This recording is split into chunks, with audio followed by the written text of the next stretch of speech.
Eh bien salut tout le monde, c'est Antitan, j'espère que vous allez bien, moi en tout cas comme d'habitude ça va plutôt super. Alors aujourd'hui on se retrouve pour l'épisode 4 de comment monter un drone.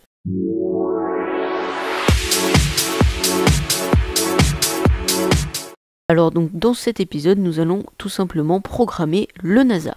Alors la programmation que je vais vous expliquer est tout simplement la programmation du NASA V2. Si vous avez un NASA Lite, la programmation sera différente. Alors pour commencer, il va falloir installer deux logiciels. Alors le premier va être un pilote qui va permettre à notre ordinateur de détecter le drone lorsqu'on va le brancher à l'ordinateur. Et le deuxième est tout simplement le logiciel qui va nous permettre de programmer notre NASA. Alors sur leur site internet, il est écrit que leur logiciel fonctionne sur Windows XP et version supérieure. Malheureusement, dans mon cas, sur Windows 10 et Windows 8, ça n'a pas fonctionné, j'ai donc dû ressortir mon ordinateur Windows 7. Alors après avoir installé ce logiciel, il va tout simplement falloir le démarrer. Vous allez avoir une page noire qui va s'afficher. Il va ensuite falloir allumer votre télécommande, brancher votre drone à votre ordinateur et brancher la batterie de votre drone. Et là, normalement, votre logiciel devrait démarrer, c'est-à-dire la page noire devrait s'en aller et afficher tout simplement le menu du logiciel. Si cela ne fonctionne pas, il va tout simplement falloir tout débrancher et réinstaller le pilote du NASA. Et là, normalement, ça devrait fonctionner. Pour vérifier si ça fonctionne, il suffit tout simplement de prendre sa télécommande, de bouger les joysticks et voir si ça bouge sur l'écran. Normalement, ça devrait bouger dans la fenêtre en haut à gauche. Maintenant, on est prêt à programmer notre drone. Pour que cette vidéo soit courte, je vais vraiment vous expliquer ce qui est essentiel pour que le drone vole. Après, vous avez d'autres options, mais là, je vais vraiment aller à l'essentiel pour que cette vidéo soit assez courte. Alors donc la toute première chose à faire va être de remettre les paramètres de base sur votre NASA, surtout si vous l'achetez d'occasion. Alors pour ça, il faut tout simplement aller dans le petit icône qui est représenté par un cartable et cliquer sur Restore. Alors maintenant nous allons devoir cliquer sur le petit icône clé à molette et choisir notre drone. Et maintenant nous allons aller sur l'icône qui est juste à côté. Et nous allons devoir rentrer la position de notre GPS selon les schémas indiqués. Alors donc pour ça, il suffit de prendre une règle, de mesurer l'emplacement du GPS, puis le noter dans les petits encadrements en bas selon les deux schémas. Alors si le GPS se trouve dans la zone verte, le nombre sera négatif, et si le GPS se trouve dans la zone rouge, le nombre sera positif.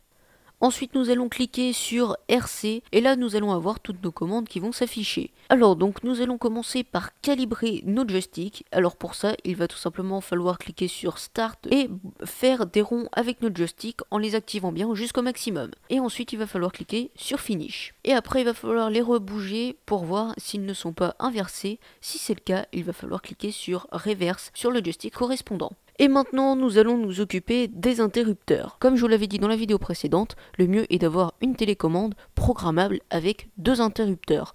Un interrupteur normal et un interrupteur 3 positions.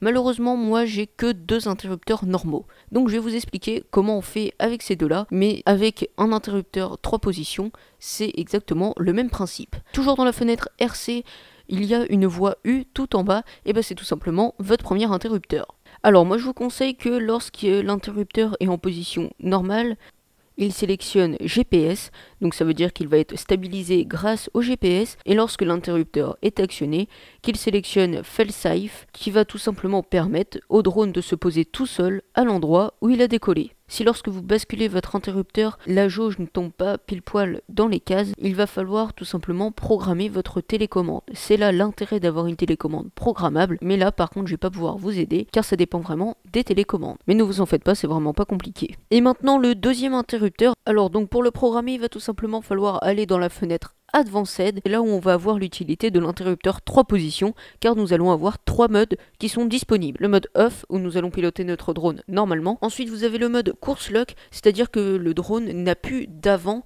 L'avant, ce sera toujours en face de vous.